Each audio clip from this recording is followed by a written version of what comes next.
Apple has been the tablet king for a while now, but when it comes to budget devices, other manufacturers like Xiaomi are really stepping up their game. This is the iPad 10.2 2021, the least expensive of this year's iPad lineup. But for the same money, you can get the Xiaomi Pad 5, which brings some competitive features for the price. So which one actually gives you the best value? I'm Will for GSM Arena, and let's compare the two tablets and find out.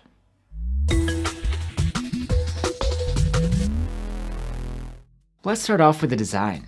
The iPad 10.2 2021 brings a familiar look, which borders on being outdated, now that all other iPads have a different design. In fact, the Xiaomi Pad 5 looks more in tune with the current iPad design than Apple's budget tablet does. One difference is that the Xiaomi's back feels plastic to the touch, even if it's aluminum underneath. On the front, the Xiaomi is a bit more elegant than the iPad. Its LCD is slightly larger, at 11 inches rather than 10.2, and it has thinner bezels. But the iPad's larger bezels allow it space for a front-mounted home key/fingerprint reader. For biometric unlocking, the Xiaomi Pad is left with a simple face unlock only. Even though both tablets' displays are IPS LCDs and have nearly the same pixel density, they're actually quite different. The Xiaomi Pad 5 has a 16:10 aspect ratio and is more cutting edge. It brings support for 10-bit color and Dolby Vision, and has a super fast 120Hz refresh rate for extra smoothness when swiping and scrolling. In comparison, the iPad 10.2 2021 screen is more old school. It has a 4:3 aspect ratio, no wide color gamut, and just a standard 60Hz refresh rate. The pixel response time is rather sluggish too, so when swiping around, you might notice smearing, especially with text. The biggest difference between the iPad's display and the Xiaomi's is that the iPad 10.2 2021's is non-laminated. This means that you don't have all three layers of the display, the LCD panel, the touch-sensitive digitizer, and the glass panel, tightly sandwiched together. Instead, there is a gap underneath the glass, and that air gap causes light refraction. It results in a less clear image, and you get more of those annoying reflections, especially if using the tablet outdoors. There is an upside though. If that glass gets cracked, you can replace it without having to swap out that expensive LCD panel underneath. And this screen also has a couple of other things going for it. It's very color accurate, and it supports True Tone, which means it can change its white balance based on the ambient light. Okay, let's move on to audio, which is also quite different between these two devices.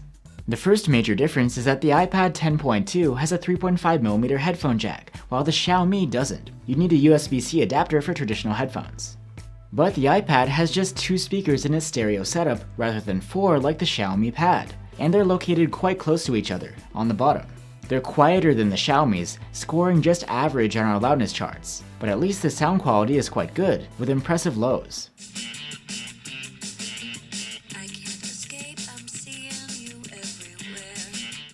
Both the iPad 10.2 and the Xiaomi Pad 5 have Stylus support and support for a magnetic keyboard, and in both cases you need to buy these peripherals separately.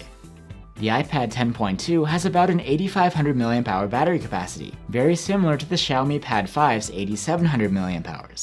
The iPad's battery life is not too shabby, but screen on time is a couple of hours less than what we measured on the Xiaomi Pad. Charging speed between the two devices is comparable. With the bundled adapter, we were able to charge from 0 to 24% in half an hour with the iPad, as opposed to 27% on the Xiaomi. Next, let's go over the cameras. With this new 12-megapixel front-facing cam, the iPad places more emphasis on video calls and selfies. But the iPad's rear camera is just 8 megapixels and hasn't been changed in a couple of generations. In contrast, the Xiaomi has a higher-res 13-megapixel rear cam.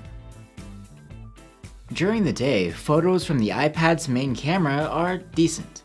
The colors aren't too bad, and sharpening is balanced. The Xiaomi's daylight photos, on the other hand, are outstanding in quality. We also like the Xiaomi's selfies. They're detailed and sharp, with true-to-life colors and okay contrast. Selfies from the iPad are decent, but far from impressive. But we have to note, these photos are mere crops from the native ultra-wide field of view, which is unique for a selfie cam. This helps power Apple's new feature called Center Stage within video calling apps like FaceTime, Zoom, WebEx, or Google Meet. The framing will automatically follow the subject around, and even widen if another person comes in to join the call. If you don't make video calls, you won't get to enjoy center stage, but selfie video quality is still respectable, and there is good electronic stabilization. As for the main camera video, it's good too, but it's limited to 1080p. The Xiaomi Pad 5 can record video from its rear cam in a higher 4K resolution, and is better in quality overall. Now let's get into the chipset. The iPad 10.2 2021 runs on an Apple A13 Bionic, the same as in 2019's iPhone 11s. This provides high-level performance, and even though it's not quite on the level of this year's iPhone lineup, there's more than enough power here for your daily tasks and gaming, and the thermals are handled well too. The Xiaomi Pad 5 also provides flagship-grade performance, though because of the different architecture, comparing the two tablets directly in benchmarks would be like comparing an apple to an orange. Anyway, thanks to the Qualcomm Snapdragon 860 under the hood, both the interface and heavy games run fast and lag-free on the Xiaomi Pad 5. It also has a good cooling system for steady, sustained performance. And finally, we have to go over the user interface, which is obviously different and could be a major factor in deciding which tablet to go for. The iPad 10.2 runs Apple's iPad OS 15. It's overall a very similar interface to what we've seen on previous iPads, but with some extras, like widget support on the home screen, better split screen behavior, and an upgraded Notes app. And since it's Apple, you can count on plenty of software support. The Xiaomi Pad 5 runs a tablet-oriented MIUI 12.5 based on Android 11. It's very similar to what you'd see on the latest Xiaomi phones, but with some extra features that are specific for the optional stylus.